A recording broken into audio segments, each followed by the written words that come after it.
ومن يضلل فلا هادي له وأشهد أن لا إله إلا الله وحده لا شريك له وأشهد أن محمدا عبده ورسوله لا نبي بعده رب اشرح لي صدري ويسر لي أمري واحلul 'uqdatam min lisani yafqahu qawli. Puji syukur kita panjatkan kehadirat Allah Subhanahu wa taala yang telah memberi kita berbagai macam nikmat, terutama nikmat iman, Islam, dan sehat walafiat sehingga kita bisa berkumpul di acara webinar kali ini. Salawat serta salam juga tidak lupa kita aturkan kepada junjungan kita, suri tauladan kita, dan pemimpin kita, dan pemimpin umat Islam, Rasulullah Shallallahu Alaihi Wasallam, serta keluarga, sahabat, dan semoga kita istiqomah menjadi bagian barisan umat Rasulullah Shallallahu Alaihi Wasallam hingga akhir zaman nanti. Sebelumnya, perkenalkan nama saya Maulana. Insya Allah akan membantu kegiatan kali ini. Susunan acara kali ini yang pertama pembukaan, yang kedua tilawah, yang ketiga materi oleh Ustadz, yang keempat sesi tanya jawab. Untuk mengefektifkan waktu, langsung saja kita buka kegiatan kali ini dengan baca taus dan basmalah. A'udzubillahi minasyaitonirrajim. Bismillahirrahmanirrahim. Selanjutnya tilawah oleh Kak Ilham. Untuk Kak Ilham kami persilakan.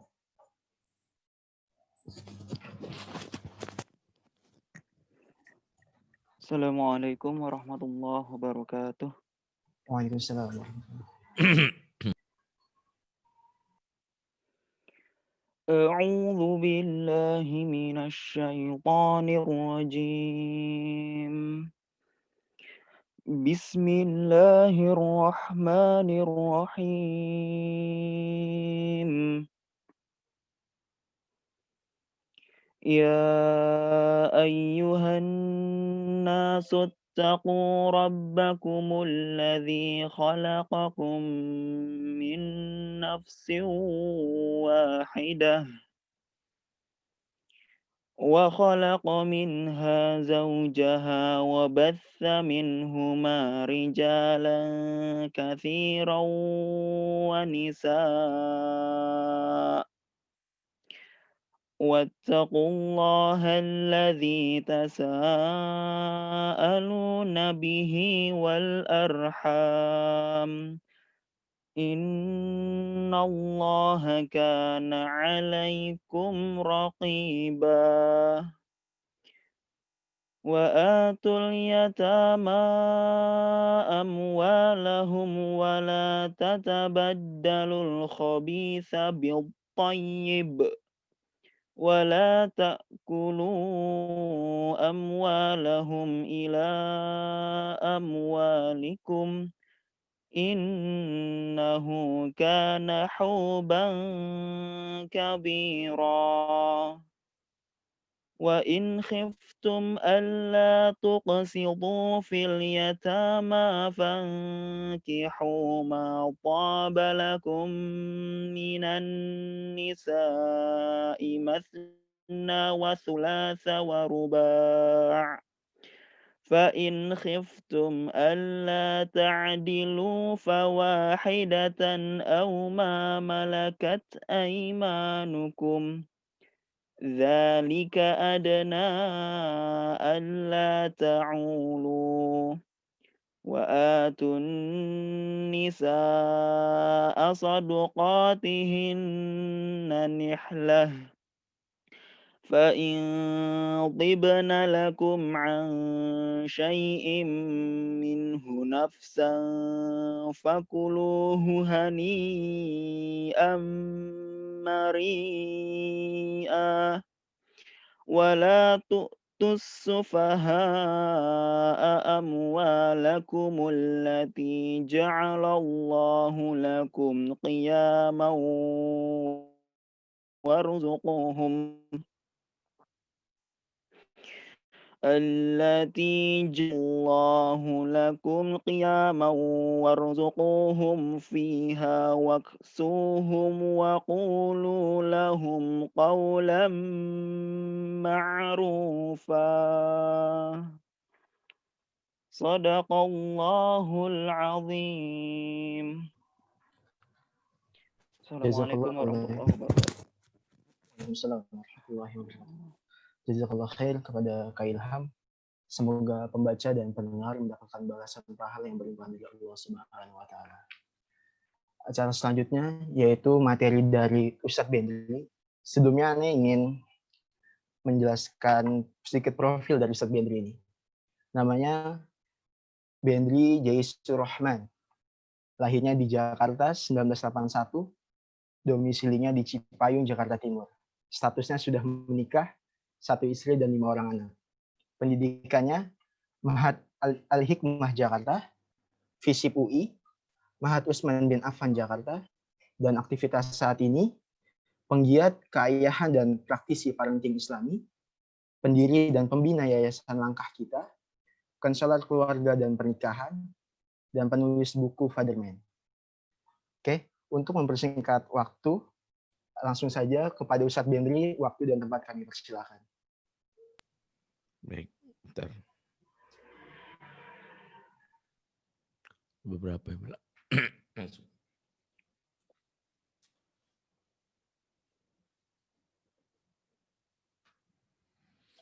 Bismillahirrahmanirrahim. Assalamualaikum warahmatullahi wabarakatuh. Waalaikumsalam warahmatullahi wabarakatuh.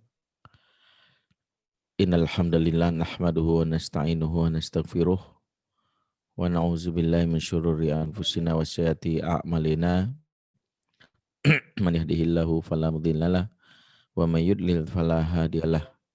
Asyhadu an la ilaha illallah wahdahu la syarikalah wa asyhadu anna Muhammadan abduhu wa rasuluhu la nabiyya ba'dah. Wala haula wala quwata illa billahi wa ba'd. Ikhwatal iman a'azakumullah jami'an.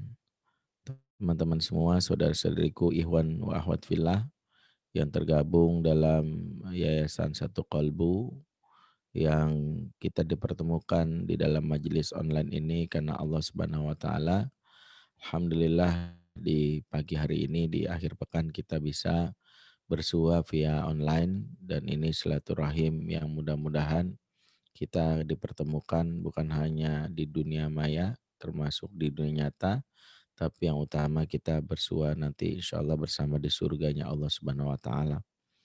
Dan kita dalam hal ini hari ini sejatinya kita mencoba untuk mentadaburi satu peran kita yang sejatinya peran yang tidak bisa kita abaikan. Bahkan ini peran yang salah satunya menentukan kualitas seseorang sebagai pribadi yang istimewa di sisi Allah, yaitu peran di dalam keluarga.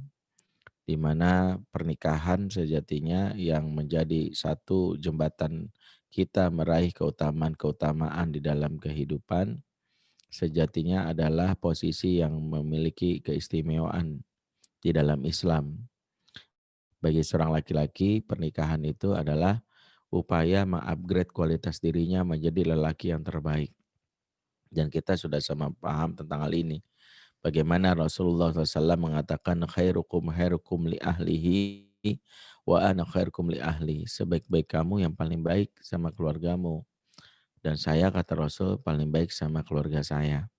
Ternyata bagi seorang lelaki bagaimana dia bisa bernilai istimewa di sisi Allah, indikator yang salah satunya merujuk dari hadis yaitu bagaimana perlakuan dirinya setelah menikah kepada keluarganya. Jadi ini hal yang menunjukkan kualitas seorang laki-laki. Jadi kita belum dianggap lelaki terbaik kalau cuma bermodalkan piala-piala hasil perlombaan atau kompetisi. Kita belum bisa disebut lelaki yang terbaik hanya karena punya modal tabungan yang bermiliar-miliar di dalam saldo rekening kita.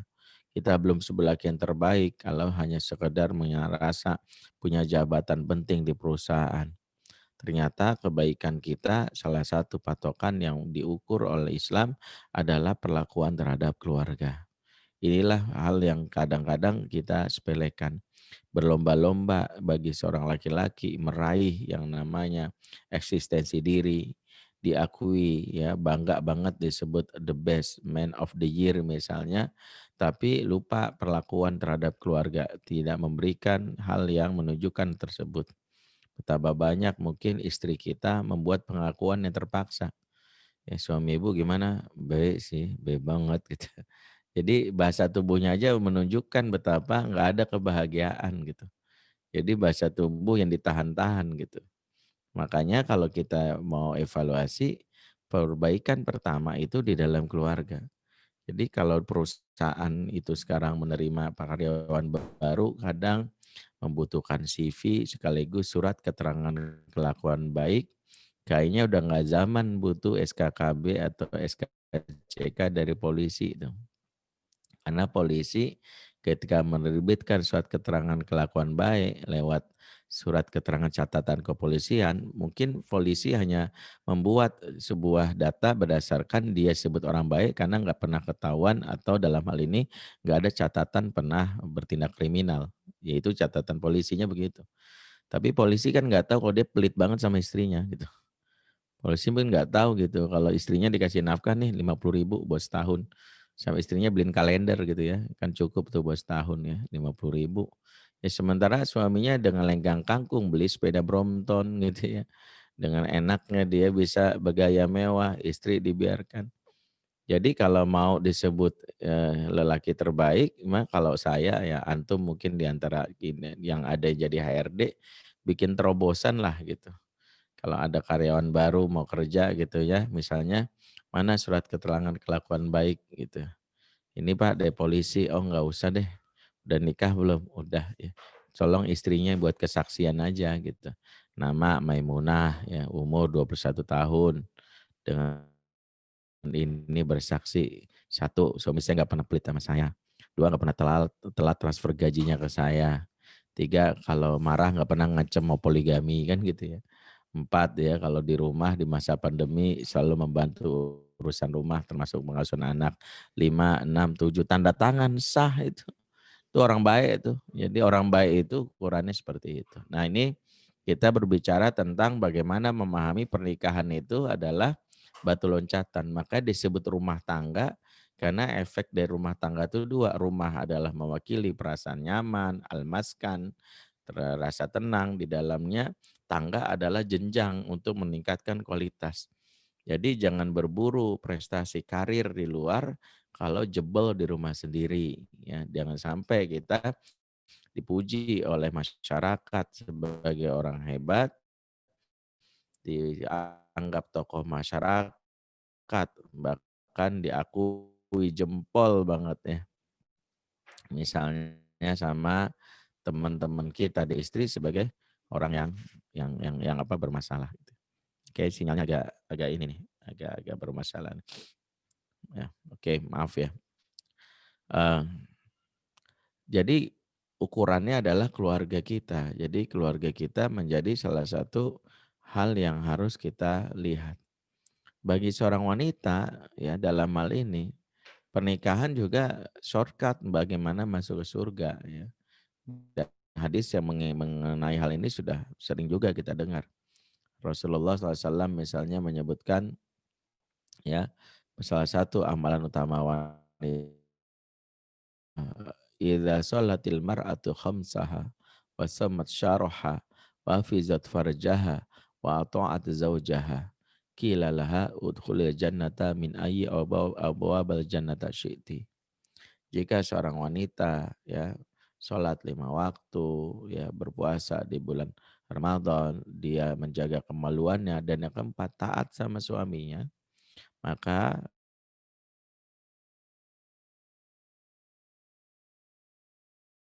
masuklah kamu ke dalam surga dari pintu manapun yang kamu suka. Jadi dalam hal ini, inilah salah satu yang dimiliki oleh generasi, oleh para perempuan, diberikan keutamaan untuk masuk surga dengan cara yang mudah, di antara amalannya yang keempat adalah taat sama suami. Jadi taat sama suami ini adalah shortcut bagi wanita, anggaplah ini sebagai pintu surga yang nilainya sangat besar. Jadi masing-masing merasa pernikahan ini istimewa banget.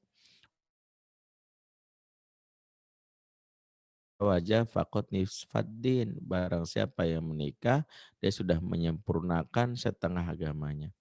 Ya, para ulama ketika bertanya, mengapa disebut sempurna setengah agama? Karena kalau kita lihat ya, dari hadis ini kita bisa menyimpulkan betapa keutamaan pernikahan ini salah satunya orang bisa mengupgrade kualitas dirinya di sisi Allah. Bagi laki-laki dia bisa melesat menjadi laki-laki terbaik dengan perlakuan terhadap istri dan anak-anaknya. Bagi perempuan ya dia bisa melesat menjadi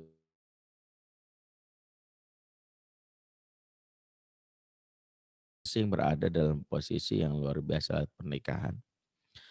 Namun ada kalanya pernikahan atau yang kita anggap ini sebagai ibadah memanglah tidak mulus ya, karena nikah ini sebuah amalan ibadah yang besar, maka setan tentu tidak membiarkan ini mulus ya. Kalau sekedar pacaran setan biarkan.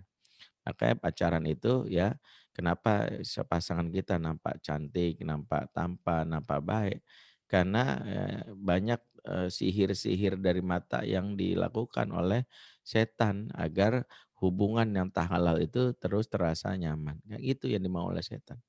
Makanya kekurangan yang ada ditutupi karena setan salah satu konsultan pacaran di masa pacaran tersebut ya, sehingga nafsu membara, gairah tinggi, begitulah yang diinginkan oleh setan. Dan setan sangat membenci pernikahan. Sehingga pernikahan sebagai ibadah yang paling besar nilainya di sisi Allah sebagai setengah dari agama ya, dan ini memiliki nilai yang besar, ternyata dalam hal ini justru akan dirusak oleh setan. Dan ini harus kita sadari dari awal. Maka kenapa Rasulullah SAW menyampaikan tentang hadis makar iblis sebagai gembong atau rajanya setan kepada manusia. Hadis ini riwayat Imam Muslim menjelaskan banyak sekali, yaitu menjelaskan tentang bagaimana tipu daya iblis atau setan kepada manusia. Di mana Rasulullah mengatakan dalam hadis ini ya, innal iblis saya da'u arsyahu alal ma. Sesungguhnya iblis memiliki istana di atas air. Ya, ini mungkin jadikan sebuah kias bahwa ternyata yang ada di pantai laut selatan itu mungkin iblis gitu ya, karena kan istananya di atas air gitu ya. Ini yang disebutkan dalam hadis ini. Jadi iblis itu istananya di atas air. Jadi kalau kita lagi berenang di lautan ketemu ya iblis, ya halal dimakan karena ya halal, sekalian di laut halal dimakan. Kemudian tsumma yad'u sarayahu, kemudian dia mengumpulkan seluruh anak buahnya. Seluruh anak buahnya para setan ya, kepala-kepala divisi di seluruh cabang yang ada ya, setan cabang Pekayon, cabang Kalisari, cabang Pasar Rebo itu dikumpulin. Jadi iblis ini salah satu makhluk Allah yang serius yang kita harus pahami. Inilah pelajaran penting, bahkan untuk melakukan kejahatan aja iblis serius. Buktinya iblis melakukan sejenis rapat koordinasi. Ini kan rakornya iblis ya. Ya makanya jangan sampai kalah nih ya satu kolbu. Sebagai aktivis dakwah jangan kalah sama iblis. Iblis aja rakor gitu. Jangan sampai ya di masa pandemi ini kita nggak pernah rakor gitu ya. Ya iblis aja rakor, ya nggak tahu dia pakai Zoom juga apa enggak di masa pandemi. Ya, tapi yang jelas adalah betapa seriusnya dia ya, dan ini istiqomahnya iblis inilah yang wajib kita ambil pelajaran, jangan sampai kalah. Bertanyalah iblis kepada anak buahnya, "Madza fa'altum?" Ente kerjanya ngapain aja? Suruh lapor sama iblis. Berkata satu setan, "Ya iblis, fa'altu kadza wa kadza." Dua iblis, saya sudah melakukan amalan ini, dan ini gitu. Jadi ceritalah bagaimana ya iblis setan menceritakan prestasinya, sudah membuat manusia berzina, berjudi, minum minuman keras ya, makan riba, pokoknya semua kejahatan dirasa sudah digoda kepada manusia. Mendengar laporan ini iblis responnya datar ya, seraya berkata, "Ma sonata syai'an." Yang ente lakukan tuh kecil katanya. Terlalu biasa ya. Terlalu mainstream katanya gitu. Semua setan udah biasa ngelakuin itu, udah biasa ya. Nggak istimewa di sisi iblis. Karena dianggap bahwa apa yang dilakukannya itu biasa aja. Maka ada satu setan lain yang melapor, "Ya iblis, ma taraktuhu hatta faraktu bainahu wa baina imro'ati. Duhai iblis, saya pepet terus seseorang. Saya tidak tinggalkan dia walau sejenak. Pokoknya saya betul-betul pepet sampai dia bercerai dengan pasangannya. Sampai dia meninggalkan pasangannya. Intinya dia rumah tangganya berantakan. Ya. Maaf. Minum dulu. Ini nggak ada yang nampakin wajah sih ya. Jadi aneh kayak ngomong sendiri. Ya harusnya MC tahu diri lah. Ya, ada teman ngobrol gitu. Nanti nutup wajah juga MC gimana sih. Ya ini kayak ngomong tembok nih gitu. Yang lain oke lah peserta. Ya, MC jangan. MC itu adabnya mengantarkan, ya, menemani gitu ya. Jadi jangan sampai nutup wajah antum. Ya emangnya enak ngisi online ini, nggak enak sebenarnya. Secara majelis itu enaknya ngelihat wajah audiens karena di situ ada rasa giroh ya. Para ustadz itu sebenarnya merindukan gitu. Karena ustadz itu ingin melihat wajah-wajah dari setiap kita gitu. Karena mereka juga butuh yang namanya mereka manusia itu kan menimbulkan pancaran kerinduan gitu ya. Kita manusia gitu. Jadi makanya nyamannya tuh buka wajah. Gitu. Kalau nggak ada alasan ya mungkin bolehlah tutup wajah gitu. Mungkin karena antum baru gitu ya. Tapi Anda belajar dari para asatid itu kalau liko itu bahkan nggak boleh kita ya menutup ya. Kecuali kita lagi di jalan mengganggu nggak ada masalah. Ya bagi yang belum bisa nggak ada masalah. Baik, Anda lupa tuh jadi apa. Jadi berkaitan dengan bagaimana iblis betul-betul dalam hal ini dia mengatakan ketika dia bilang bahwa dia mengatakan kepadanya bahwa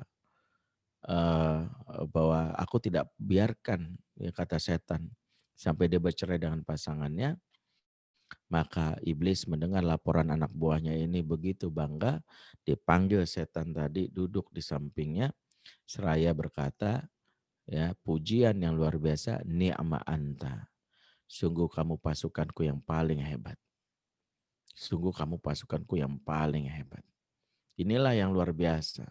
Betapa pujian dari iblis kepada yang namanya setan tadi. Dan inilah dipakai oleh Ibnu Taimiyah dalam Majmul Fatwanya.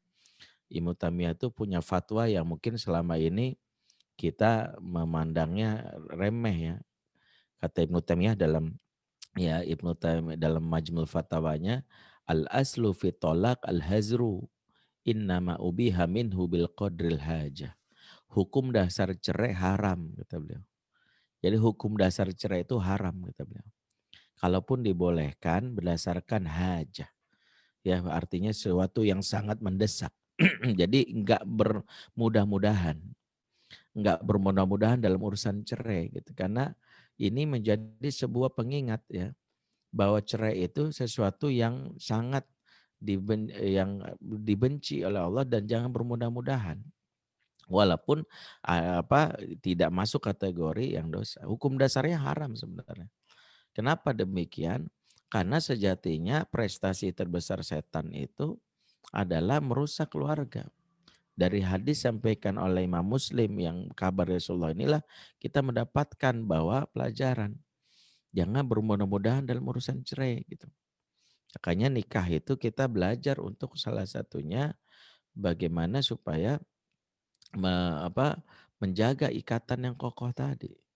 Bagaimana jangan main-main dalam urusan itu. Karena setan sangat ingin membuat kita cerai.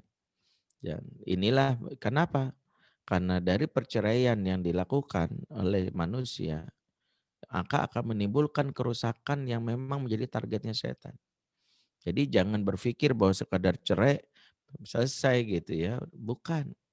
Karena setan melakukan yang namanya upaya menggelindingkan maksiat baru ya ibarat bola salju. Contoh ya, suami istri cerai misalnya, kemudian apa yang terjadi? Jiwa mereka tuh pasti ada bekas sakit yang berefek satu. Pertama biasanya timbul permusuhan, ya, mulai saling ngeblok akun pasangan mantan, ya. Bahkan mantan didefinisikan mantan, temannya setan kan gitu ya, sampai segitunya. Bahkan ada yang sampai misalnya dulunya mesra, manggil ay, beb ya, ayam, bebek gitu. Begitu mantan, enyet gitu ya. Jadi metamorfosis tuh, ay, beb, nyet. Ya, ada yang lebih ekstrim, ikan asin, ada juga manggilnya begitu. Jadi itu permusuhan aja sudah masuk kategori kemaksiatan baru. Selesai belum, dari apa yang terjadi perceraian muncul rasa putus asa. Banyak kasus yang Ana temui. Satu salah satunya Ana temui misalnya yang setelah bercerai ya seorang wanita akhirnya membuka hijabnya. Gak percaya lagi sama Allah, mabok-mabokan laki-lakinya, itu ikut klub malam ke PSK. Muncul kerusakan kedua. Senang nggak setan? Senang banget. Ya. Yang ketiga, belum selesai nih. Setan menargetkan permusuhan antar keluarga besar. Dari keluarga mantan suami akan ngomong gini, lain kali kalau nyari bini jangan dari suku ini. Suku ini tuh celamitan ceweknya, matre. Tuh. Ingat tuh. Akhirnya muncul tuh stereotype. So, satu suku, kita udah alergi banget tuh. Alah, suku ini gue udah tahu banget itu. Dari keluarga mantan istri juga punya stigma. Lain kali kalau cari suami jangan dari suku ini ya. Suku ini itu tuh brengsek laki-lakinya tuh. Kasar muncul tuh stereotip. Jadi setan mampu menargetkan itu. Selesai? Enggak. Setelah itu muncul kerusakan yang berikutnya. Apa kerusakan berikutnya? Anak yang dihasilkan dari pernikahan ini, mereka dalam kondisi gamang. Mau hormat kepada ibu tapi nggak enak sama bapak.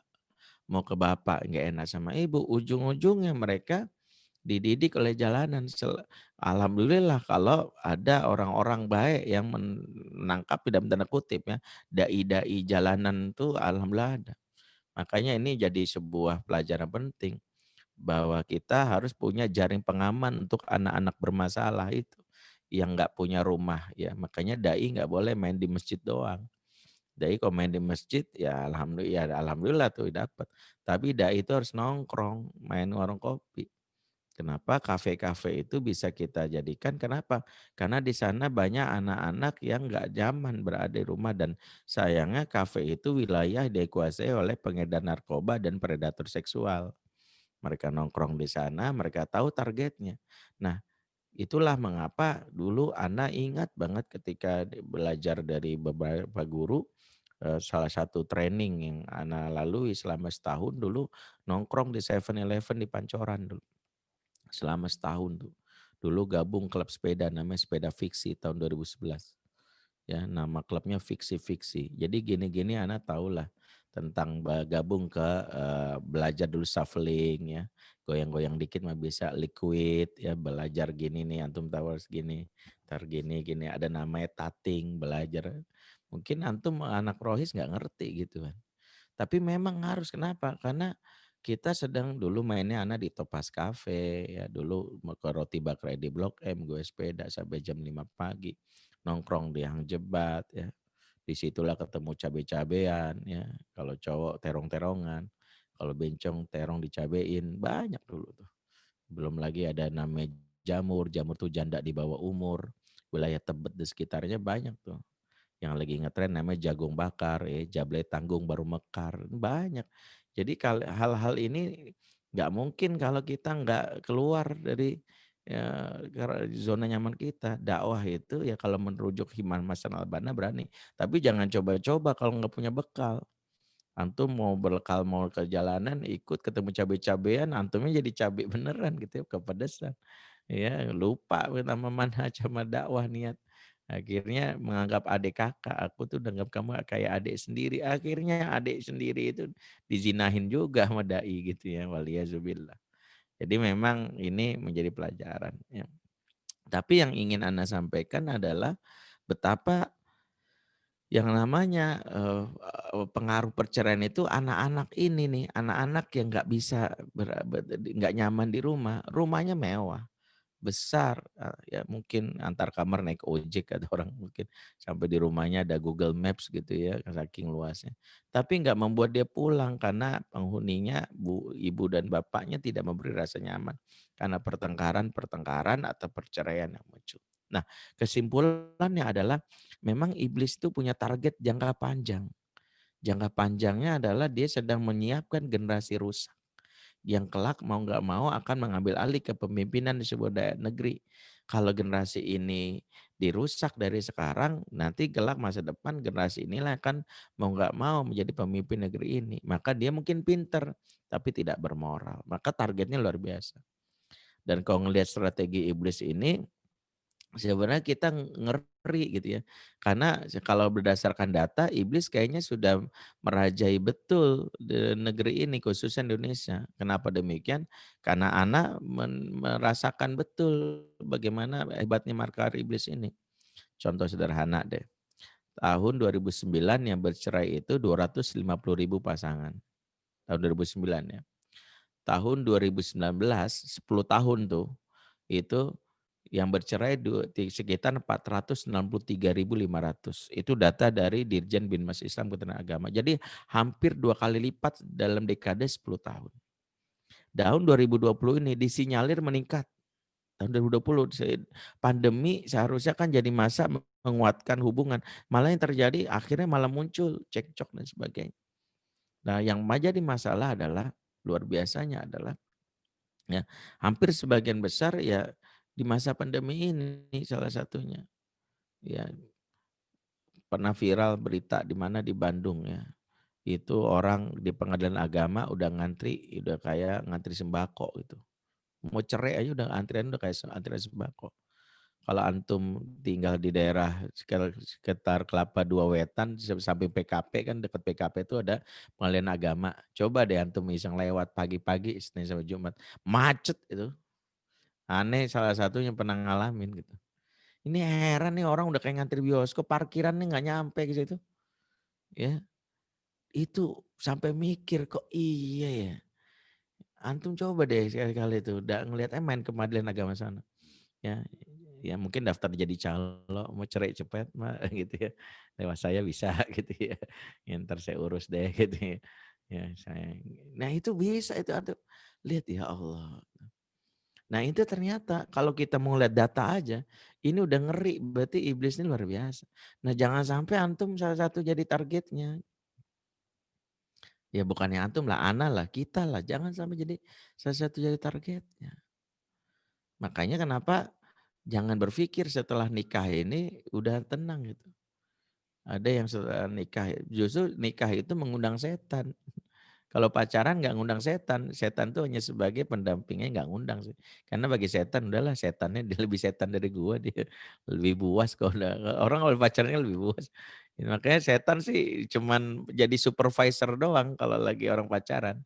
Ya ngasih tahu aja gitu. Ya supervisor kan gitu ya.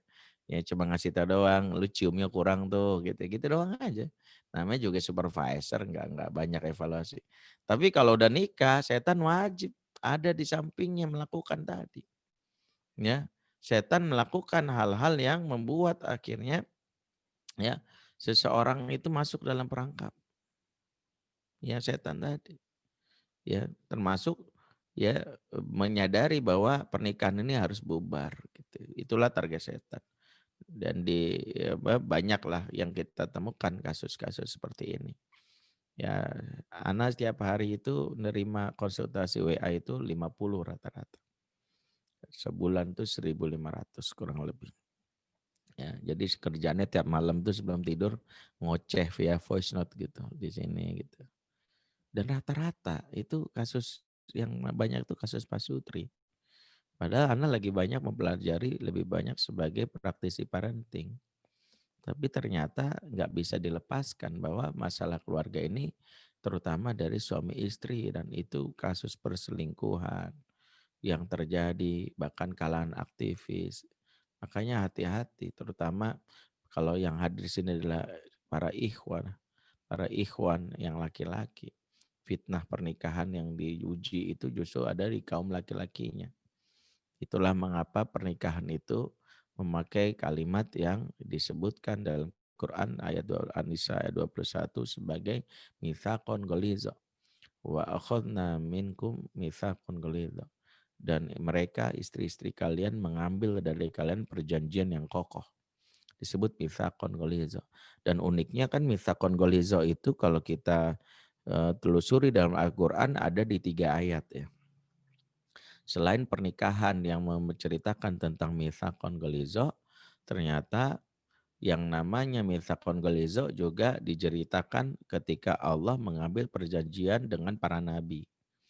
Di dalam surat Al-Ahzab ayat 7, wa akhadna minkum mitsaq wa akhadna minhum mitsaqan ghalidha kata Allah. Dan kami kata Allah mengambil dari mereka para nabi dengan perjanjian yang kokoh. Jadi para nabi itu diambil dengan perjanjian yang kokoh. Kemudian Allah juga membuat perumpamaan tentang mitsaqan ghalidha dalam surat An-Nisa ayat 154 kalau tidak salah, yaitu perjanjian antara Allah dengan Bani Israel. Jadi Bani Israel itu dengan Allah juga punya perjanjian dan Allah sebutkan wa akhadna minhum mitsaqan ghalidha. Dan kami mengambil perjanjian dengan Bani Israel dan perjanjian yang kokoh. Jadi dengan suami istri disebut mitsaqan ghalidha, Allah dengan nabi disebut mitsaqan ghalidha, Allah dengan Bani Israel mitsaqan ghalidha. Nah, ini semua punya keterikatan yang kita ambil hikmahnya. Kenapa? Pertama, kalau kita mau telusuri ketika Allah membuat perumpamaan mitsaqan ghalidha antara nabi dengan Allah, itu adalah cara Allah memberitahu inilah contoh perjanjian yang ditepati. Para nabi tidak mungkin berkhianat. Para nabi tidak mungkin mengkhianati janjinya. Dia komitmen terhadap mitsaqan ghalidha walaupun resikonya dinyinyirin, resikonya digoda, ditawarin perempuan, enggak. Walaupun resikonya dalam hal ini ya dibunuh siap. Makanya Nabi Zakaria contoh atau Nabi Yahya contoh nabi yang dibunuh karena mempertahankan janji dengan Allah. Kan ada raja di masanya yang mencoba melobi Nabi Yahya kan karena dia ingin menikahi keponakannya. Dan dia naksir dan dia mencoba mengatakan kepada Yahya, "Wah Yahya, bolehkah aku menikahi keponakanku?" Dan Nabi Yahya bersikukuh, haram ya. Dan si raja ini masih ya, mencoba melobi ya, memaksa coba deh cari dalil yang lain kali aja ketemu gitu ya. Kali aja lewat sana lewat sininya ketemulah gitu. Ngakal-ngakalin dalil gitu. Nabi Yahya nggak bilang haram. Karena nggak bisa diajak kompromi, Nabi Yahya dibunuh. Kan itu resikonya. Bagaimana Nabi itu nggak bisa mempan ditawarin ya dengan berbagai macam hal. Mitsaqon ghalidha lah yang dilakukan oleh Nabi. Ya, makanya Nabi nggak terlalu lurus dalam niatnya ya. Walaupun jumlahnya banyak nggak berubah tiba-tiba langsung nawarin MLM gitu ya. Enggak gitu ya. Dia fokus aja gitu ya. Nggak jualan produk gitu ya. Jadi fokusnya jualan produk enggak gitu. Ketika Allah sebutkan juga perjanjian antara Allah dengan Bani Israel, ini juga salah satu contoh perjanjian tapi yang dikhianati. Jadi ada 2 contoh perjanjian, satu ditepati, yang satu dikhianati. Bani Israel itu punya perjanjian misalkan ghalidha dan dia pengkhianat. Banyaklah contohnya. Dilarang mancing dari Sabtu, malah diakal-akalin jalannya dipasang hari Jumat. Hari Sabtunya tinggal nanggok gitu, ketika dikomplain, "Lah kok mancing?" "Enggak, dari Jumat." Ya, ketika dapat kabar tentang adanya nabi akhir zaman di suatu tempat yang disebut banyak kurmanya dan juga banyak batu cadasnya dan dia yakin tempat tersebut akan datang nabi, berbondong-bondong mereka berangkat dari negeri Syam ke tempat yang disebut ya yaitu adalah Madinah dan Khaybar. Mereka meyakini tempat ini nabi datang. Begitu nabinya datang beberapa tahun kemudian ternyata adalah bernama Muhammad, mereka nggak terima. Mereka pengkhianat padahal jelas-jelas buktinya. Nggak terima dia, ya udah. Akhirnya diperangilah Nabi Muhammad. Ini pengkhianat. Kesimpulannya memang ayat Quran memberitahu betapa perjanjian Allah dengan Bani Israel dikhianati. Makanya orang bodoh yang bikin perjanjian dengan Yahudi gitu ya untuk membuat perdamaian. Karena memang nggak ada cara gitu menghalangi Yahudi kecuali dengan memberi pelajaran ya dengan peperangan. Tapi dua gambaran ini memberikan sebuah isyarat. Pernikahan itu berada di mana? Berada di dua perjanjian ini. Kalau kita sebagai laki-laki setia komitmen dengan pernikahan, walaupun istri kita nggak sesuai harapan, Perasaan kita dulu ta'aruf ngincer temennya, salah CV misalnya gitu ya. Ya, CV dia yang kepake dan kita udahlah kadung, ya udah antum udah mengucap janji dulu kenapa nggak protes sama Robi? Kenapa nggak bilang, bukan ini Ustaz, ini CV-nya nggak bukan ini. Aneh kan ngincer yang ini temennya yang pakai kacamata. Ya jadi dia. Lah ente terima juga, ya udah resikonya di situ. Nah, ente berkhianat kayak Yahudi, telaknat ente. Kalau ente komitmen, ya maka ente seperti para nabi. Makanya para nabi itu luar biasa. Bagaimana Nabi Nuh ketika menyikapi pernikahan yang enggak ideal. Padahal alasannya sah aja. Nabi Nuh punya istri kafir, ya kan? Nama istrinya Wailah menurut Ibnu Abbas. Nama nama istrinya. Ya, padahal sah aja lu kafir lagi cerai, tapi nggak ada riwayat Nuh menceraikan istrinya. Lut, seorang nabi yang dalam hal ini punya istri pendukung LGBT. Istrinya Lut dalam hal ini adalah pendukung LGBT. Tapi Lut nggak pernah menceraikan istrinya. Bikin malu ya. Gua nabi, lu jadi pendukung LGBT. Enggak, tidak ada. Zakaria alaihissalam, nabi yang ternyata ya istrinya tua dan mandul. Ya, nggak pernah sekalipun dia berdoa, ya Allah carikan aku daun muda yang seksi, yang gampang hamil, sekali colek anak 5, nggak ada. Dia bertahan karena memang itulah ujian kelaki-lakian, bahwa dia menerima takdir pernikahannya itu. Ya, bahwa laki-laki dituntut untuk menjaga misakon kolis. Itulah mengapa pernikahan mengambil dari laki-laki, karena laki-laki bisa memegang ini. Kalau perempuan emosional, dia nggak boleh diminta perjanjian. Bahkan Imam Syafi'i mengatakan sekiranya hak talak dimiliki oleh wanita, maka niscaya wanita mentalak suaminya 70 kali dalam sehari itu. Ya, kalau hak talak itu dimiliki wanita, tuh wanita bisa mentalak suaminya 70 kali dalam sehari. Bayangkan gitu. Tupperware hilang, cerai gitu. Kan gitu ya. Itu Tupperware yang kelihatan aja kau hilangkan, apalagi ikatan cinta kita. Begitu tuh wanita. Gitu ya, nggak dibawain martabak, cerai. Apaan gitu ya, janjinya kamu mau beliin ini apa namanya, eh, banyak jalan-jalan ke ini, katanya ngaku mau jalan-jalan ke mana, ya apa, ke Bali, ke Turki, ini ke Alfamart doang gitu ya. Jadi banyak yang kayak gini. Wanita kalau gitu, laki-laki harus bertahan. Mungkin ada yang berdalih, Ustadz bagaimana dengan perceraiannya Ismail dengan istrinya? Ini banyak yang mengambil dalih ini untuk menjadi seolah-olah meremehkan pernikahan. Ya Ismail aja menceraikan istrinya karena istrinya curcol kan gitu. Dalil tentang Ismail menceraikan istri, jangan ngambil perceraiannya. Ismail ini dikisahkan tentang ketaatan sama bapaknya. Ibrahim lah menyuruh cerai. Kalau sekiranya Ibrahim gak nyuruh cerai, mungkin gak cerai. Jadi Ismail bertahan sebenarnya. Tapi Ismail bertahan, tapi bapaknya nyuruh. Jadi jangan salah kisah. Kisah ini babnya birrul walidain. Seorang bapak yang gak suka sama mantunya bilang cerai. Pakai bahasa kiasan, ganti palang pintu. Tapi dalam hal ini yang kita pelajari, Ismail sekiranya Ibrahim gak nyuruh cerai, gak akan cerai. Maka ini yang menjadi dalil. Itulah mengapa kalau kita telusuri sebenarnya pernikahan ini adalah uji kelaki-lakian bagi laki-laki. Seberapa jantan kita, seberapa kuat memegang ikatan pernikahan. Makanya lelaki yang paling lemah, lelaki yang paling mudah mengucapkan cerai. Ya, itu paling lemah itu. Diuji dana pernikahan langsung berpikir cerai. Padahal laki-laki itu salah satu karakternya adalah al-qawam. Ar-rijalu qawwamuna 'alan nisa'i bima faddalallahu ba'dhum 'ala ba'din wa bima anfaqu min amwalihim. Al-qawamah ini dibahas oleh Farur Ar-Razi 2. Pertama, bima faddalallahu merupakan al-qawamah sebagai al-mauhibah, anugerah yang diberikan laki-laki dari lahir. Artinya software qawamah itu ada di kita dari lahir. Jadi antum baru lahir, wah udah lo tanam tuh software qawamah. Artinya antum diberikan keberanian, kekuatan, akal yang lebih. Yang kedua adalah yang berkaitan dengan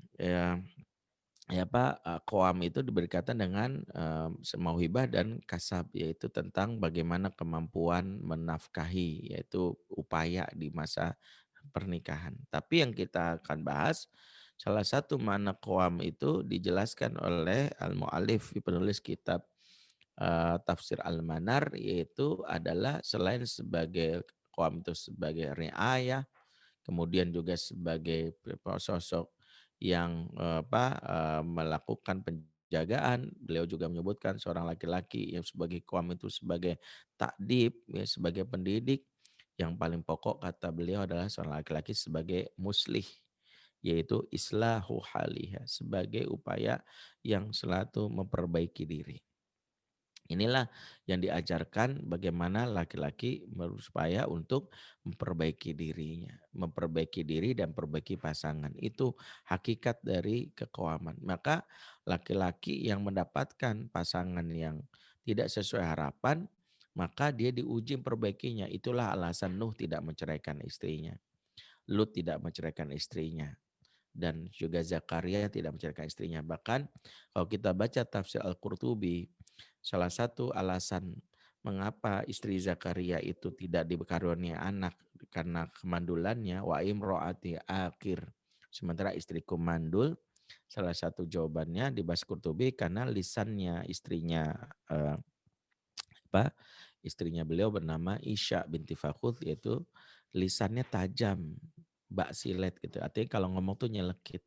Jadi ada hubungannya betapa Allah menunda kehamilan di istrinya itu karena tidak layak seorang wanita yang berkata kasar akan mengasuh seorang nabi yang mulia gitu. Kira-kira gitu. Jadi tugasnya seorang Zakaria adalah memperbaiki istrinya. Itulah yang dilakukan Zakaria sampai istrinya hamil, disebutkan surat An-Nahl Al-Anbiya ayat 92 kalau tidak salah, 90 ya, waslahna lahu zaujahu. Maka kami perbaiki istrinya. Maka kami perbaikilah yang namanya istrinya. Jadi diperbaiki itu karena bagaimana seorang Zakaria terus mengingatkan istrinya berkata-kata yang baik dengan lembut gitu.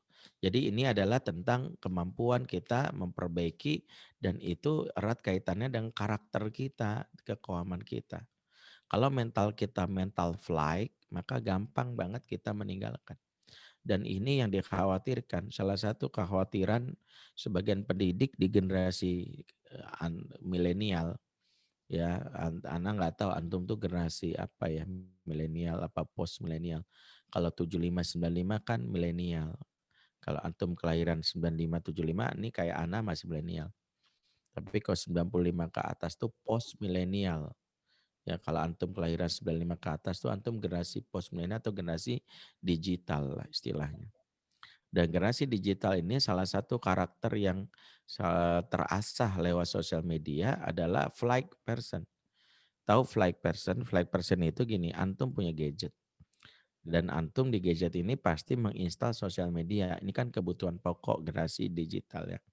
Pasti punya FB, IG ya, minimal WA lah. Atau apalagi. Kata Profesor Gregory Slayton, keberhadiran gadget ini mengatur diri kita menjadi raja.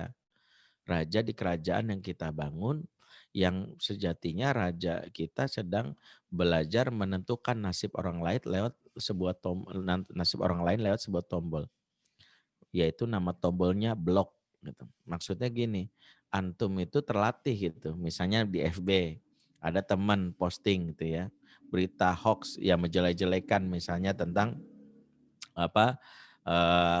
kita punya mengidolakan sesuatu, misalnya kita senang sama tokoh tertentu, tiba-tiba ada yang enggak postingannya menjelekkan, maka kita terlatih untuk ngeblok, unfriend dulu. Kemudian kita lagi buat status, ada yang komen nyinyir, kita blok. Ya, kemudian kita punya grup WA, grup WA-nya beragam. Ada yang posting yang menyakitkan kita, left.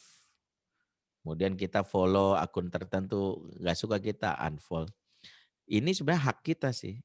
Tapi kata para ahli, karakter ini akan membuat kita terbiasa dalam situasi nyata. Misalnya gini, antum jadi terbiasa gitu, sesuatu, gue blok aja. Misalnya konflik sama teman Liko, akhirnya nggak mau datang Liko.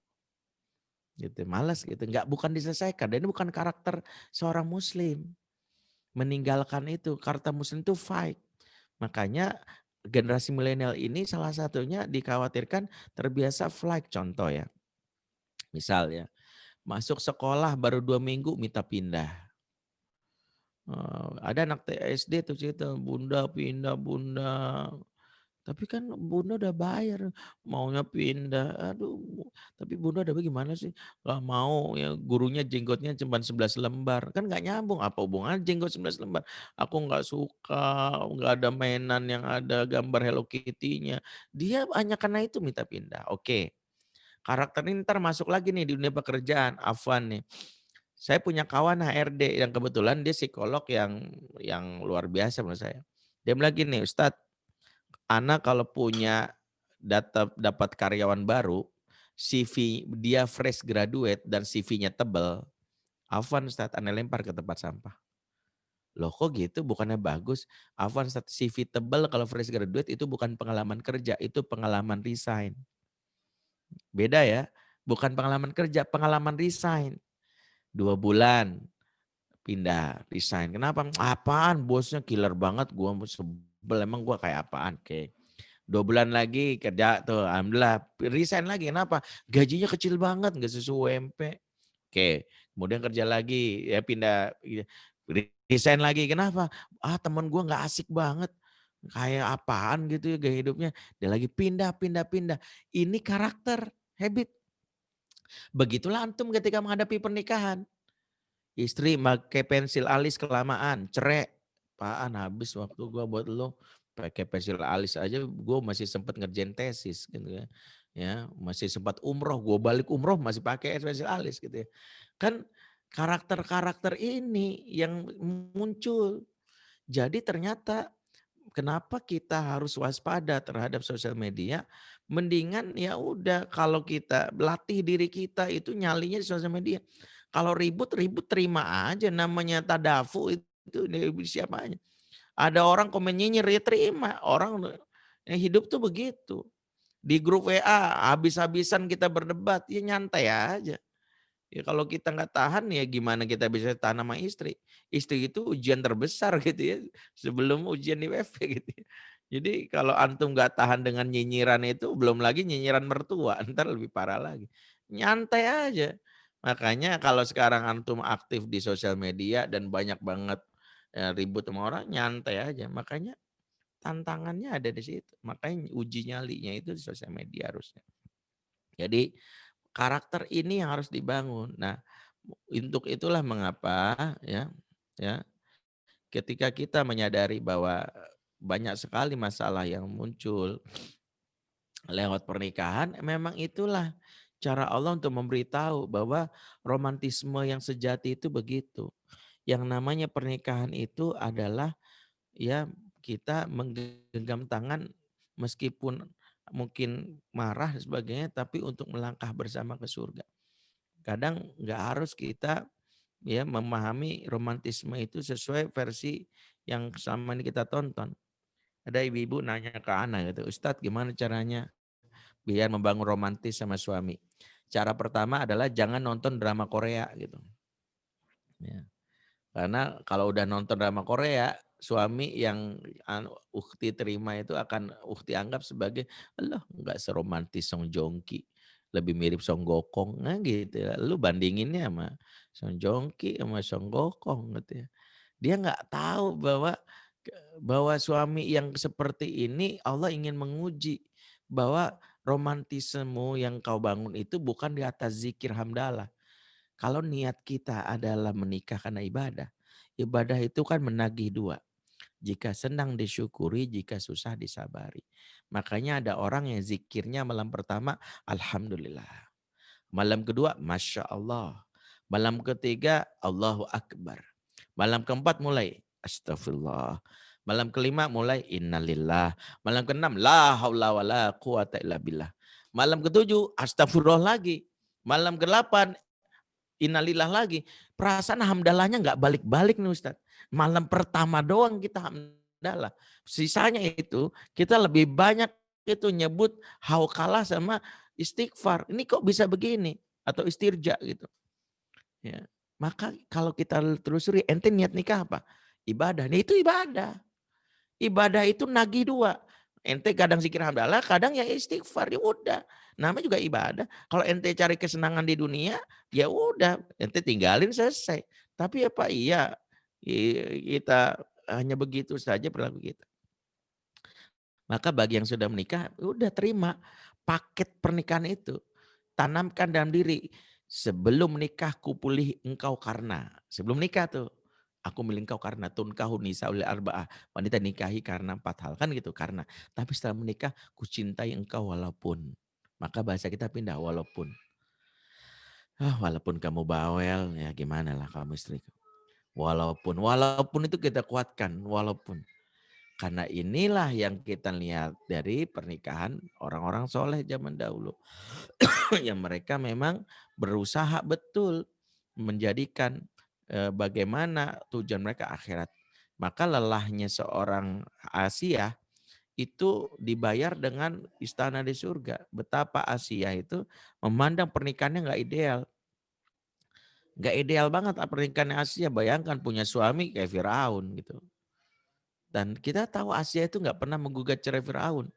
Padahal wanita mana sih yang tahan sama suami model kayak Firaun? Ya, KDRT-nya jelas-jelas itu Asia disebutkan bagaimana setelah ketahuan dia mengikuti ajaran Nabi Musa, itu perutnya ditimpa batu besar gitu. Gitu ya. Sama Firaun jahatnya luar biasa. Ya, nggak usah nanya romantis sama Firaun ya. Di sekalinya bunga ya, bunga bangke dikasih kirim sama Firaun. Jadi tapi Asia tuh nggak berpikir gini ya. Ya, dia nggak ada cerita Asia menggugat cerai Firaun di pengadilan agama setempat. Ya, mengundang Hotman Paris dan kawan-kawan gitu sebagai pengacara, nggak ada. Asia tuh bertahan karena dia mungkin inilah pelajaran. Memang enak kalau diomongin ya, Ustadz ini kayak enak banget ngomongin ya. Memang ini lagi nasihatin diri sebenarnya. Nasihatin diri bahwa ketika ujian melanda maka bacalah doanya Asia. Doanya Asia ini sering kita baca. Doanya Asia ini menarik karena Asia mengkonversi ujian pernikahannya dengan batu bata surga gitu. Jadi dia setiap dia disiksa sama Firaun, Rabbib nilai indaka baitan fil jannah. Ya Rob bangunkanlah di sisimu istana surga untukku. Dia konversi gitu. Disakiti lagi, ya Rob bangunkanlah di sisimu istana surga untukku. Dia gitu terus. Ini pada perempuan loh. Di perempuan yang harusnya dia lebih lemah, tapi dia bisa bertahan gitu. Setiap nyebelin, ya Allah bangunkanlah di sisimu istana surga untukku. Jadi dia begitu. Setiap kesal bangunkanlah istana surga. Setiap kesal bangunkanlah istana surga.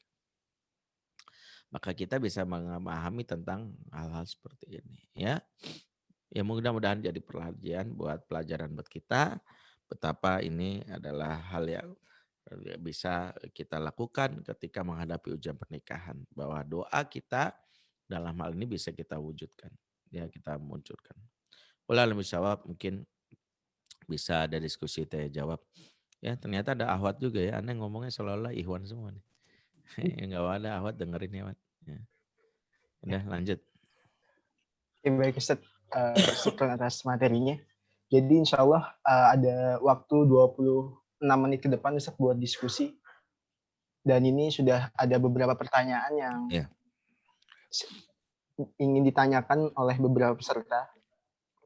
Satu dulu ya Ustaz, tentang sepertinya ini belum menikah nih Ustaz, menanyakan perihal memilih istri. Pertanyaan seperti ini. Hal apa yang harus diperhatikan sebelum memilih istri Ustaz? Seperti itu. Ya. Antum tuh harusnya kajian sendiri itu. Salah masuk antum. Udah bikin cemas juga dengan kajian ini. Salah masuk ruangan antum. Aneh ceritanya serem-serem, habis ini nggak mau nikah deh. Harusnya disortir. Yang jomblo tuh kita bikin yang indah-indah dulu gitu ya. Waduh. Ini denger kajian kayak gini, habis ini udah mikir kayak gue ngikut mazhab Ibnu Taimiyah, gue nggak usah nikah gitu. Begini akhi ya, tapi ya ini mudah-mudahan antum ya ini kan kalau provokasi nikah udah sering lah Ustadz sampaikan yang lain. Mungkin antum ini hikmahnya antum ikut kajian ini ya tersesat lah tapi di jalan yang lurus gitu ya. Antum jadi sadar ya nikah itu nggak cuman enaknya doang ya, tanggung jawabnya gede. Gimana sih ya? Yang bagaimana sih pernikahan itu? Apa yang harus cari? Pembahasannya panjang. Kalau antum nanti mau tahu lebih detailnya ada di video YouTube Ana tuh ada ceramah judulnya Izinkan Aku Mengenalmu. Tapi ada beberapa perhatian penting yang ini berdasarkan pengalaman dan ada rujukan dalilnya.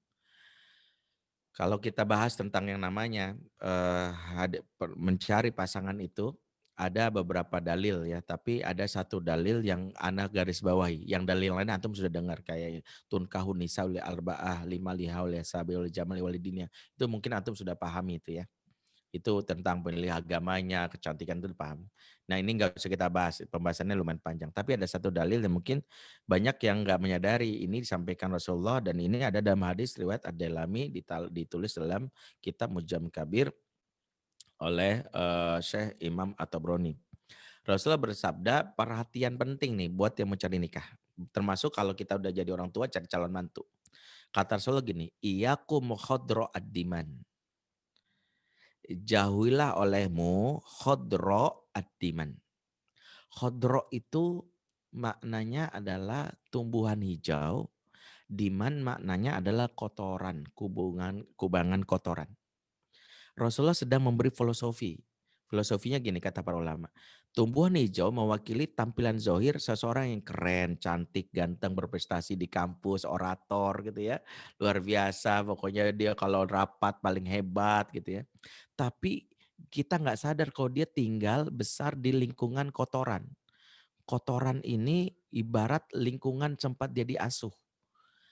Maka yang sering menjadi lalai dari sebagian besar ta'aruf, dan ta'aruf itu banyak yang akhirnya tidak sampai kepada esensinya karena gagal memahami apa yang dicari dalam ta'aruf.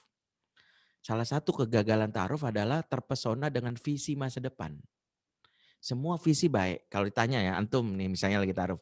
Apa bang visi berumah tangga? Semuanya sama. Mewujudkan keluarga sakinah, mawaddah warahmah. Semua sama. Artis yang suka cerai juga gitu semua visinya. Ya, semua sama. Bahkan kalau ta'aruf tuh semuanya klise gitu. Nih sering nih. Misalnya akhwat yang gini, bang. Sekiranya nanti Ana misalnya akhi, sekiranya Ana nanti berumah tangga ternyata Allah takdirkan nggak punya keturunan gitu bang. Misalnya udah 10 tahun nikah. Kira-kira abang akan poligami atau enggak? Ideal tuh karena ta'aruf. Insya Allah kita akan cari jalan ukhti. Bagaimanapun Ana berusaha setia kepada ukhti. Pret gue bilang. Belum tahu ya. Sejarah kesetiaan dia bisa kita lihat dari mana? Lihat dari pertemanan. Lihat dari mana? Dia kalau lihat dari cara dia meninggalkan.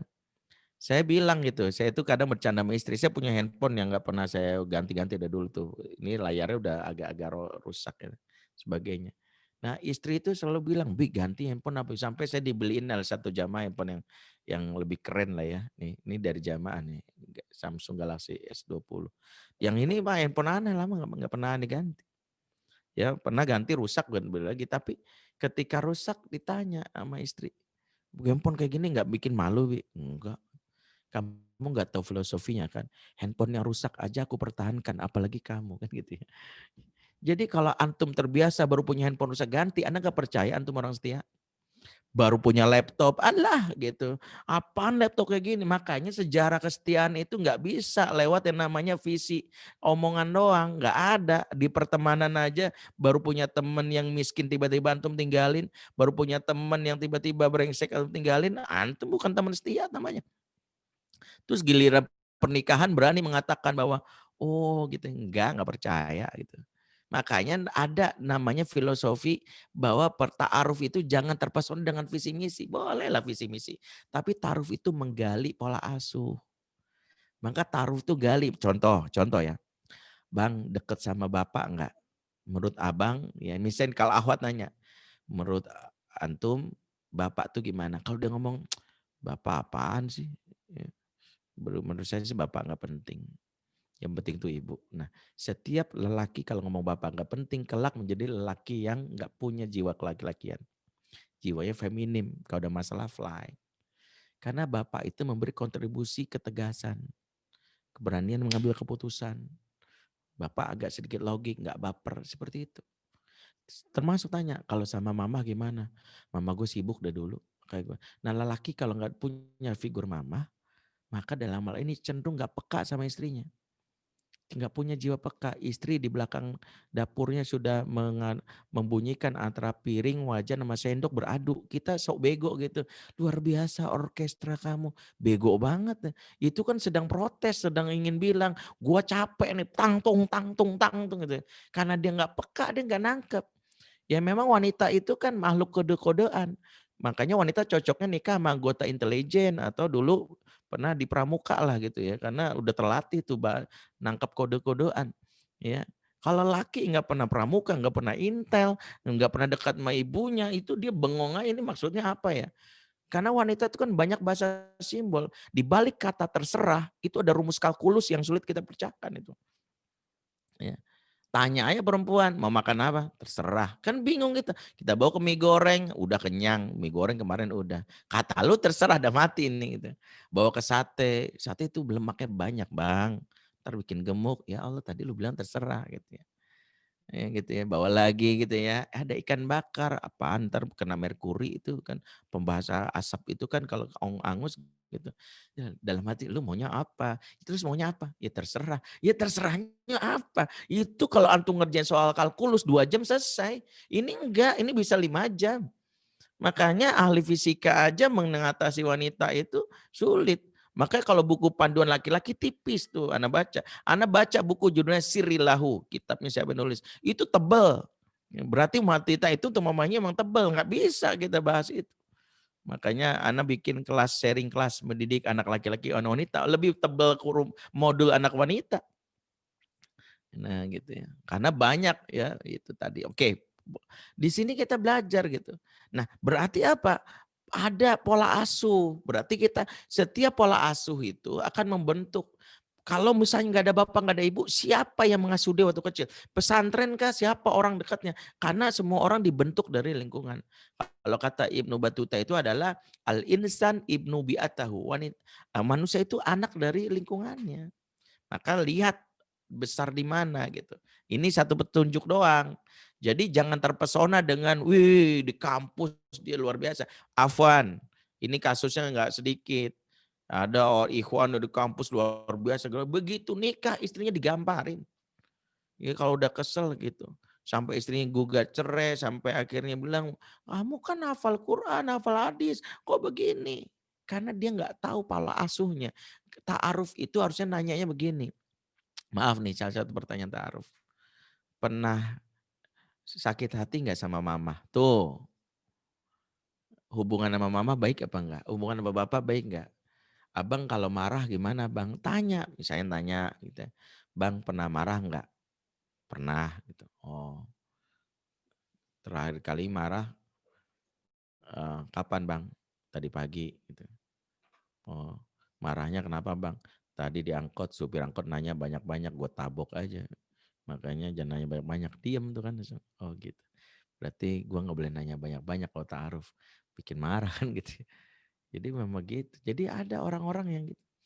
Nah ta'aruf itu nggak mengumpulkan yang namanya, ya, maaf ya, ta'aruf itu nggak mencari orang yang sempurna. Antum salah. Kalau cari orang sempurna, siap jomblo selamanya. Ta'aruf itu adalah mengumpulkan data, fact finding untuk mengetahui detail perilakunya agar kita antisipasi kekurangannya. Contoh, kalau kita tahu datanya bahwa dia orangnya pemarah dan gampang mukul, bisa antisipasi enggak? Kalau bisa lanjutkan. Contoh, oh dia gampang marah mukul, oh ya alhamdulillah gue pemegang sabuk hitam taekwondo. Udah biasa kayak gitu. Gue pites dia macam-macam, gue banting. Udah biasa tuh. Berarti kita punya antisipasinya gitu. Kalau kita gampang rapuh, gampang tersentuh, ya ada bapak kita batuk aja kita nangis, dia pikir galak kan gitu ya. Kan ada perempuan yang saking sensitif bapak gini langsung, ya Allah bapak marah ya. Tuh kan ada. Nah kalau gitu jangan berhadapan sama suami yang model kayak gitu. Ya, itu satu contoh. Sisanya mungkin ya mungkin nggak forum ini ya. Wallahu a'lam bishawab.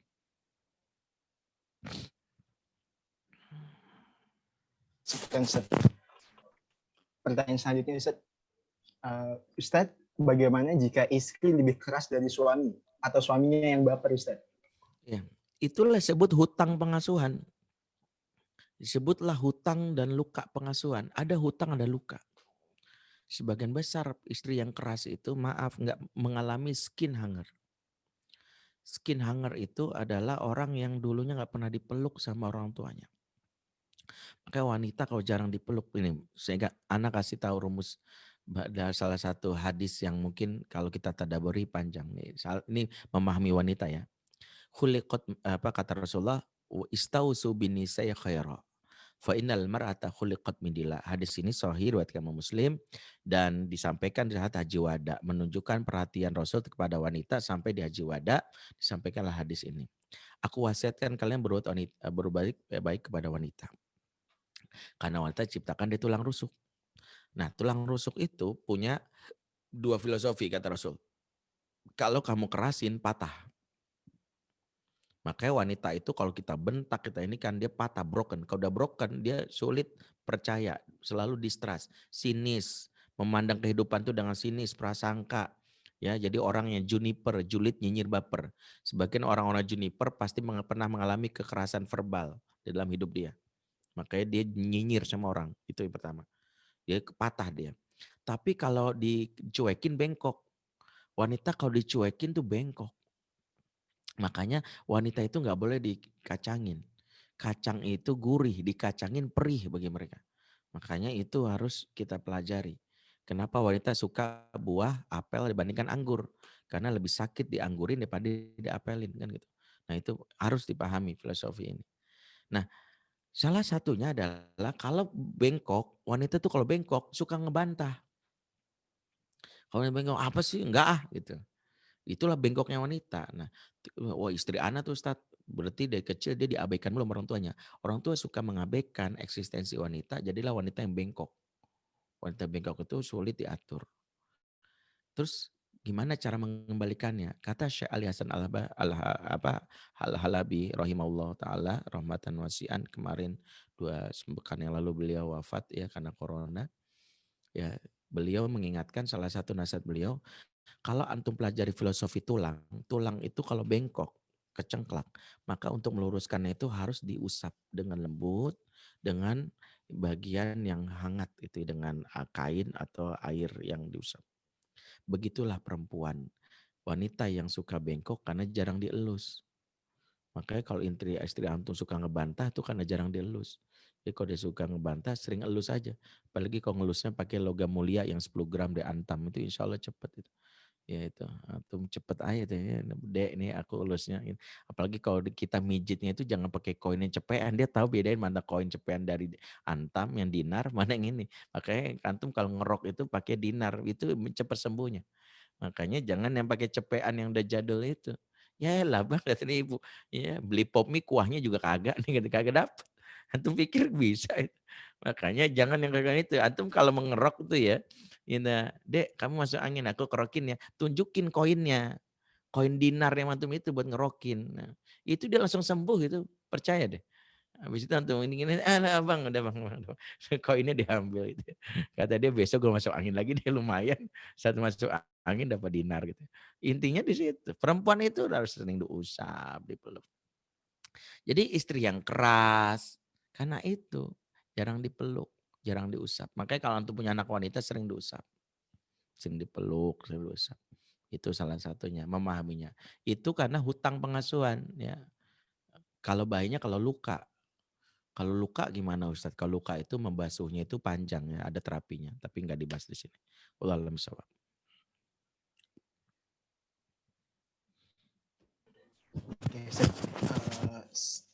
Ada satu pertanyaan lagi, Ustaz. Ini dari seorang istri sepertinya, Ustaz. Pertanyaannya seperti ini. Ustaz, bagaimana ngobrol sama suami yang kerjanya bahas poligami terus? Iya.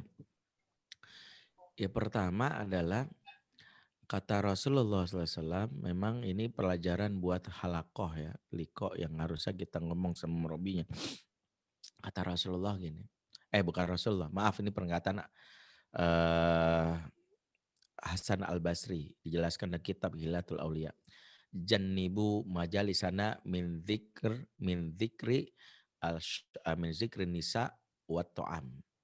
Jauhilah majelis kami yang terbiasa membicarakan makanan dan perempuan gitu. Jadi ulama-ulama dulu paling males itu majelis yang cuman ngomongin makanan sama perempuan gitu. Karena inilah yang dibenci. Makanya aneh tuh kalau di majelis sudah ngomongin poligami cuman candaan doang, hindarin gitu. Yang bilang aneh izin ya gitu ya. Karena urusan umat tuh terlalu banyak gitu. Sekali boleh lah bumbu. Tapi kalau banyak banget kayak gitu bikin kita lupa gitu. Apalagi ngomongin makanan, janganlah. Biasakanlah bicara yang agak ya canda-canda boleh lah. Tapi kalau sama istri itu hati-hati ya. Tapi respon kita juga kadang menentukan bagaimana suami. Kadang suami mencandai istri itu dengan cara yang masih cara-cara kolonial gitu, cara-cara Belanda.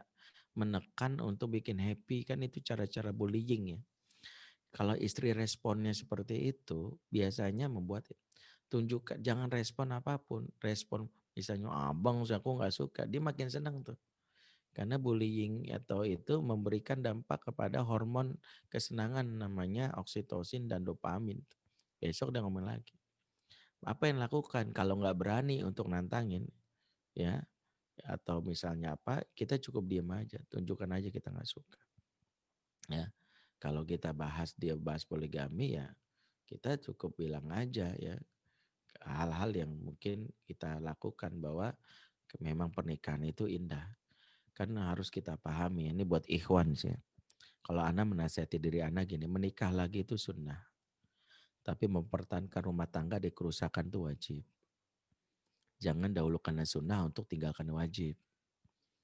Ya, jangan niat menyelamatkan janda, malah menciptakan janda baru. Ini banyak model kayak gini.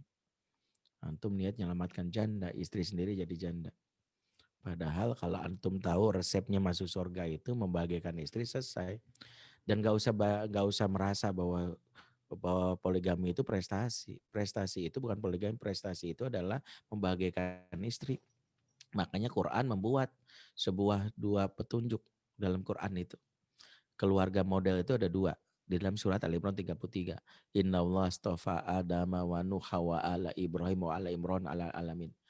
Sungguh Allah memilih Adam, memilih Nuh, keluarga Ibrahim dan keluarga Imran atas segala umat. Dipilih Adam dan Nuh, yang kedua Ibrahim dan Imran. Khusus Ibrahim dan Imran disebutkan keluarganya, tapi Adam dan Nuh tidak. Berarti kalau belajar keluarga dari dua keluarga ini, keluarga Ibrahim dan keluarga Imran. Nah, keluarga Ibrahim itu mewakili keluarga poligami.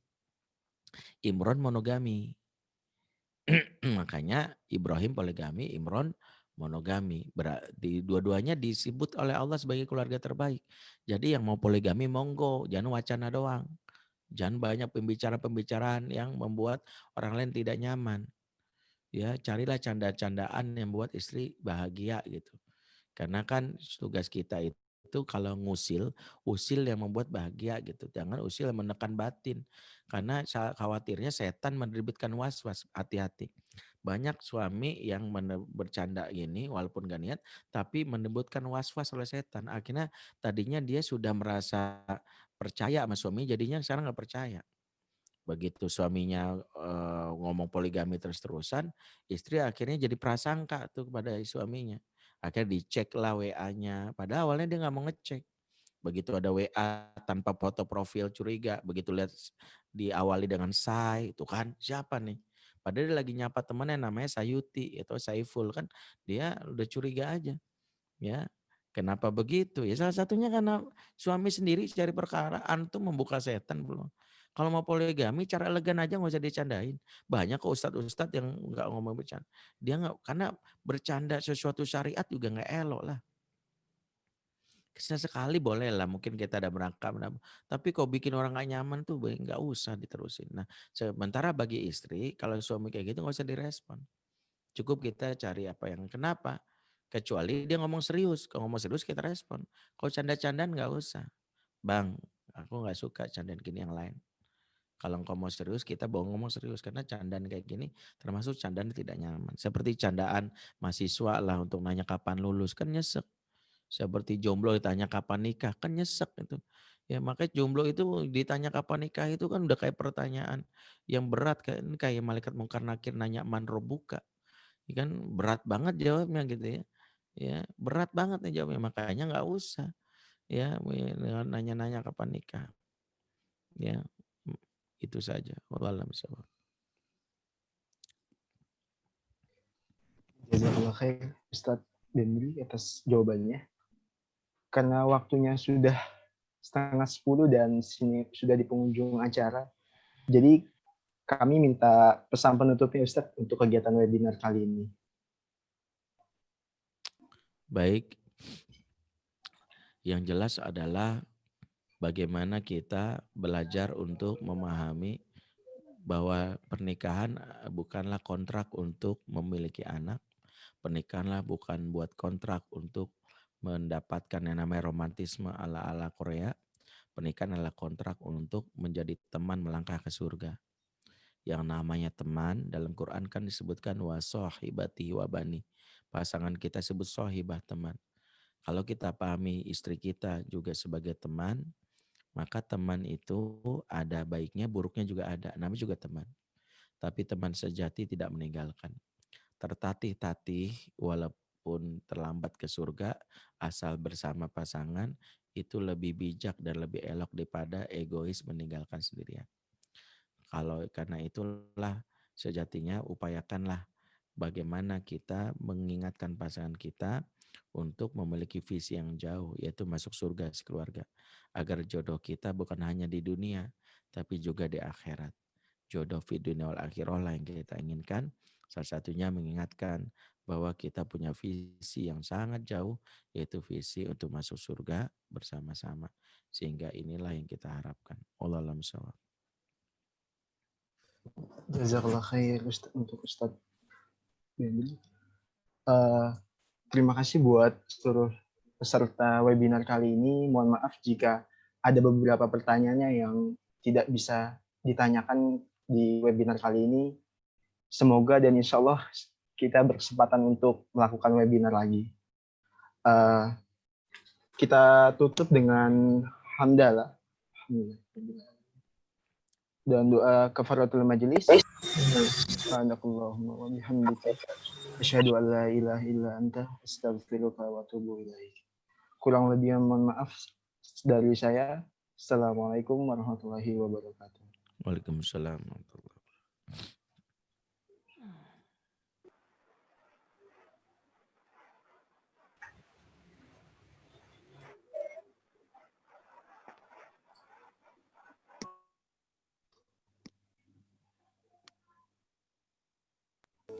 Saya tuh udah sering banget Ustadz nasihatin suami saya. Karena ibu gak tahu suami itu gak bisa dinasehatin. Saya tuh udah sering banget ajak Ustadz. Ibu gak tahu bahwa suami itu gak bisa diajak. Karena selama ini yang dilakukan model pendekatan kepada suami dengan cara yang tidak kebutuhan suami. Kalau mau membuat suami mau berperan dalam pengasuhan, 7 langkah supaya suami mau itu. Seperti lakukan Ummu Sulaim. Pernah baca kisah Ummu Sulaim? Pertama adalah penuhi kebutuhan perut dan di bawah perutnya. Jadi kalau mau ngomong serius itu sama suami itu, pastikan dandan dulu. Ya. Kemudian kayak Ummu Sulaim itu, makanan kesukaan suami bikin. Setelah itu dia berhias, suaminya bergairah, mencumbu. Akhirnya keluarlah 4 hormon happiness. 1 dopamin, 2 oksitosin, 3 serotonin, yang keempat endorfin. Kalau laki-laki sudah keluar 4 hormon ini, maka jiwanya tenang, happy. Ini saat yang tepat ibu buat ngomong. Bahkan minta tambahan uang belanja juga bisa di sini. Mau beli iPhone 11 Max Pro juga nih momen ini.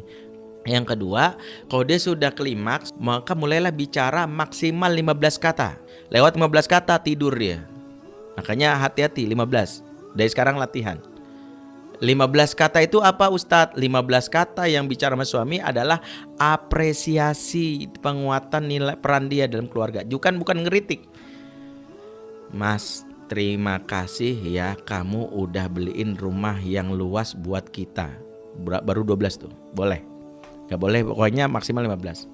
Dan ketika bicara terima kasih sama suami ini benar-benar tulus, jangan nyindir. Kalau nyindir suami pasti ngerasa, Mas terima kasih ya beliin mobil yang bagus buat kita. Odong-odong bilang bagus. Langsung tuh suami bilang nyindir lo.